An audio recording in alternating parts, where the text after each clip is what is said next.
नमस्कार विद्यार्थी मित्र हो. मॅथ्स क्लासरूम मध्ये आपल्या सर्वांचं मनपूर्वक स्वागत. मी डी वाघ, श्री वसंतराव जयवंतराव देशमुख हायस्कूल कोल्हापूर. आता आपण 7th मॅथ्स मधील 8th chapter algebraic expressions and operations on them continue करीत आहोत. आजच्या या व्हिडिओमध्ये प्रॅक्टिस सेट 33 ज्या अंतर्गत अल्जेब्रिक एक्सप्रेशनची ऍडिशन कशा पद्धतीने केली जाते याविषयी अधिक माहिती जाणून घेऊ. So let's get started.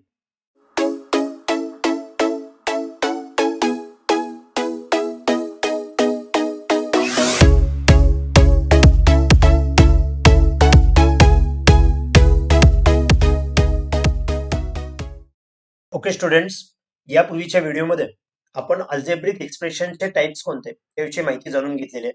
आता त्यांची ऍडिशन कशा पद्धतीने केली जाते हे समजावून घेऊ. सुरुवातीला मोनोमियलची म्हणजे सिंगल टर्म असणाऱ्या ज्या एक्सप्रेशन्स असतात त्याची ऍडिशन कशी केली जाते ते लक्षात घेऊ.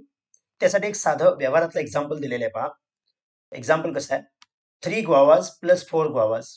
समजा 3 आणि 4 पेरू एकत्र केले तर साहजिकच आहे 3 अधिक 4 म्हणजे 7 पेरू होतील. म्हणजे ग्वावा हे सेम आयटम आहे, त्यावेळी आपण 3 प्लस 4 असं 7 ग्वावाज म्हणू शकतो. मग यालाच अल्जेब्रिक एक्सप्रेशन मध्ये पाहत असताना ग्वावाच्या ऐवजी सपोज आपण एक्स लेटर कन्सिडर केलं, दॅट इज मीन्स 3x म्हणजे 3 ग्वावाज, 4x म्हणजे 4 ग्वावाज, म्हणजे 3x प्लस 4x. एक्स हे सेम लेटर आहे, ते सेम लिहिलं म्हणजे ह्या एक्स हे व्हेरिएबल जे सेम आहे ते तसंच लिहिलं आणि हे जे कोइफिशियंट 3 आणि 4 आहेत यांची ऍडिशन केली जेणेकरून 7x आलं. म्हणजे ऍडिशन करत असताना लेटर हे सेम असायला पाहिजे, म्हणजेच त्या लाईक टर्म असायला पाहिजे. म्हणून आपण यापूर्वीच्या व्हिडिओमध्ये पाहिलेलं आहे लाईक टर्म कशाला म्हटलं जातं. सपोज 4x² असेल तर इथं व्हेरिएबल x² आला, म्हणजे व्हेरिएबलचा इंडेक्सचा विचार केला तर तो x² झाला. मग 4x² मध्ये कोणताही म्हणजे सपोज 3x² असेल, 2x² असेल, 10x² असेल, x² असणारेच फक्त ऍड होऊ शकतात. ह्या चारही टर्मची जर आपण ऍडिशन करायची म्हटलं तर x² च्या ऐवजी आपण x² लिहिणार. मग हे 4 plus 3 that is means 7, 7 plus 2 9, 9 plus 10 that is means 19x² होईल. मात्र जर लाईक टर्म्स नसतील तर काय होईल, त्यासाठी आपल्याला इथे एक चौकट दिलेली आहे पहा आपल्या पुस्तकामध्ये. थिंक अबाउट इट असं सांगितलेलं आहे. 3x plus 4y is equal to how many. समजा x म्हणजे ग्वावाज आहे आणि y म्हणजे मँगोज आहे. 3 ग्वावाज प्लस 4 मँगोज असेल तर त्याला आपण 7 ग्वावाज किंवा 7 मँगोज असं म्हणू का? तर आपण तसं म्हणणार नाही, ते चुकीचं होईल.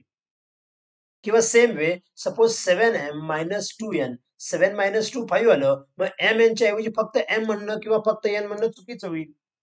याचाच अर्थ जर लाईक टर्म्स नसतील म्हणजे अनलाईक टर्म असतील तर त्यामध्ये ऍडिशन होणार नाही. सपोज 2x आणि 3x² आहे, भले दोघांमध्ये व्हेरिएबल एकच आहे, मात्र यांची ऍडिशन करत असताना हे x आणि x² वेगळं असल्यामुळे ह्या लाईक टर्म्स नाही आहेत, त्यामुळे यामध्ये सुद्धा ऍडिशन होणार नाही. म्हणजे ऍडिशन करायची असेल तर एकमेव कंडिशन लक्षात घ्या की त्या टर्म लाईक असायला पाहिजे. जसं 4a² असेल त्यामध्ये 3a² आपण ऍड केला तर a² चा आन्सर a² मध्येच लिहिणार. 4 plus 3 that is means 7a². मग यामध्ये क्रम मागे पुढे असेल तरी चालतो. म्हणजेच हा 3a² याला 3ba² जरी दिलं म्हणजे a ची इंडेक्स 2 b ची इंडेक्स 1, याचा आणि याचा अर्थ एकच आहे. मात्र 3ab² जर असेल इथे इंडेक्स 2 ही बी ची आहे, त्यामुळे ही लाईक टर्म्स असत नाही. म्हणजेच ऍडिशन करत असताना अतिशय महत्वाचा सगळ्यात एक नियम लक्षात घ्या, ते म्हणजे त्या टर्म ज्या आहेत त्या लाईक टर्म असायला पाहिजे. हे झालं मोनोमियलच्या बाबतीत. मग जर बायनोमियल ट्रायनोमियल जर आपल्याला ऍड करायचे असतील तर प्रत्येक वेळी सिंगल टर्मचा म्हणजे त्या त्या मोनोमियलचा विचार करायचा असतो. आपल्या पुस्तकामध्ये काही एक्झाम्पल सोडून दिले, त्यातले एक एक्झाम्पल पाहूया. Addition of binomial expression. एक एक्झाम्पल हॉरिझॉन्टल आणि व्हर्टिकल दोन्ही पद्धतीने इथं सोडून दाखवलेले आहे. आपल्याला बायनोमियल दिलेले आहेत. 2x प्लस 4y आणि 3x प्लस 2y या दोन बायनोमियलची ऍडिशन करायची. हॉरिझॉन्टल अरेंजमेंट आहे आणि हीच व्हर्टिकल अरेंजमेंट आहे. आता हॉरिझॉन्टल अरेंजमेंट करत असताना जेव्हा आपण ऍडिशन करतो तेव्हा हे ब्रॅकेट आहे असे काढले चालतात. म्हणजे 2x प्लस 4y जे आहे आणि 3x प्लस 2y आहे असं घ्यायचं. मात्र ते लिहित असताना आपण लाईक टर्मची बेरीज करतो किंवा वजाबाकी करतो. म्हणजे 2x आणि 3x या लाईक टर्म आहेत म्हणून त्या सुरुवातीला एक जवळ लिहिल्या. सेम वे 4y आणि 2y आहे त्या जवळ लिहिल्या. जसं 2 guavas 3 guavas is equal to 5 guavas. 4 mango 2 mango is equal to 6 mango. या पद्धतीने लाईक टर्मची आपण ऍडिशन केली. आता इथं जे 5x प्लस 6y आलेले आहेत या लाईक टर्म नाही आहेत म्हणजे इथून पुढे बेरीज होणार नाही. हे आन्सर इथंच संपलं. हेच व्हर्टिकल अरेंजमेंट लिहित असताना काय करायचं, सुरुवातीची 2x+4y इथं लिहिलेलं आहे. व्हर्टिकल लिहित असताना 2x च्या खाली 3x लिहिला, 4y च्या खाली 2y लिहिला. x चा आन्सर x मध्ये लिहिणार.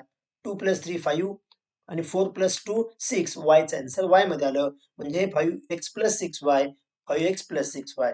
तुम्ही ही हॉरिझॉन्टल अथवा व्हर्टिकल कोणतीही मांडणी करू शकता. प्रॅक्टिस सेट मधली प्रत्यक्ष उदाहरण पाहूया म्हणजे लक्षात येईल. क्वेश्चन काय पहा, ऍड त्यातला फर्स्ट क्वेश्चन घेऊया. इथं मी हॉरिझॉन्टल आणि इथं व्हर्टिकल अरेंजमेंट करून तेच उदाहरण सोडवतोय. फर्स्ट आपल्याला सांगितलेलं आहे 9p + 16q यामध्ये ऍड करायचं आहे 13p + 2q. आपल्याला हा एक बायनोमियल दिलेला आहे, त्यामध्ये ऍड करायचा हा बायनोमियल. हा ब्रॅकेट टाकणं कंपल्सरी नाहीये, मात्र सबट्रॅक्शन करत असताना ब्रॅकेट टाकावा लागतो, कारण त्यामुळे पुढच्याची चिन्ह बदलतात. ते आपण पुढील व्हिडिओमध्ये पाहणार आहोत. ऍडिशन मध्ये ब्रॅकेट टाकला किंवा नाही टाकला फरक नाही पडणार. हवं तर सुरुवातीला ब्रॅकेट काढून टाका, आहे असं लिहिलं तरी चालेल. That is means 9p + 16q + 13p + 2q. आता इथे ऍडिशन करत असताना ज्या लाईक टर्म्स आहेत त्या आपण जवळ घ्यायच्या. म्हणजेच हे 9p आणि 13p एकमेकाजवळ घेणार. म्हणजेच कसं होईल पहा, 9p + 13p या दोन टर्म जवळ आल्या आणि उरलेल्या म्हणजेच हे 16q + 2q या टर्म जवळ आल्या. म्हणजेच आता आपण ऍडिशन करत असताना या p मध्ये आणि q मध्ये या लाईक टर्म्स मध्ये ऍडिशन करणार.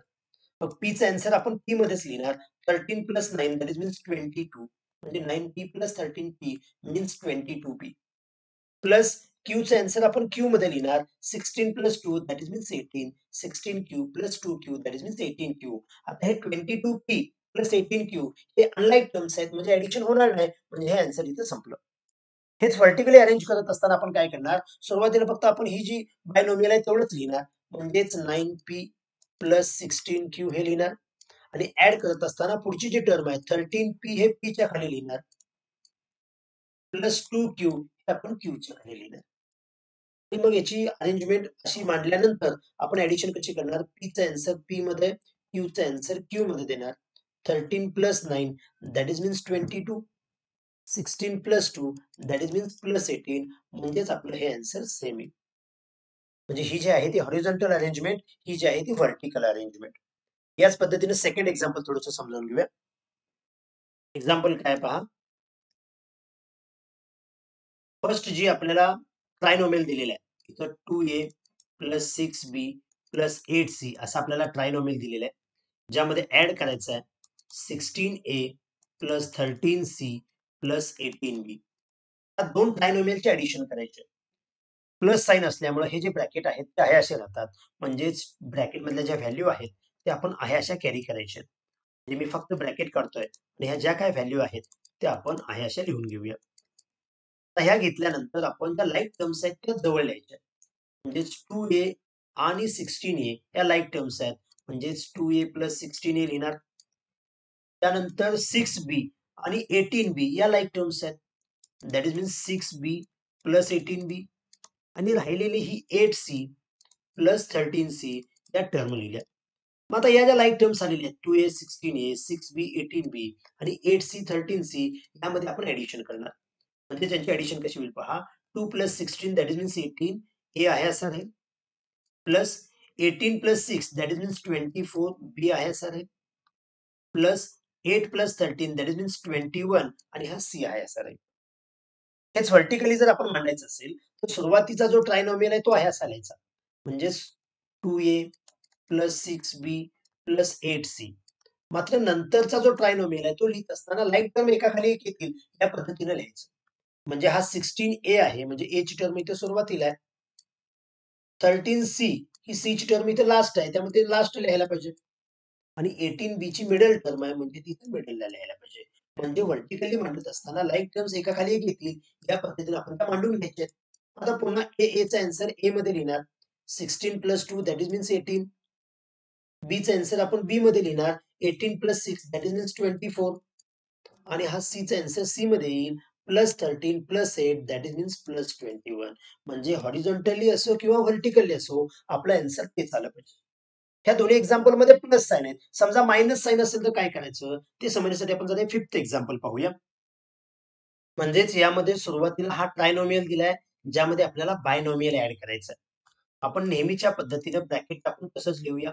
That is means 3y² minus 10y plus 16 या ट्रायनोमियल मध्ये ऍड करायचं आहे 2y मायनस 7.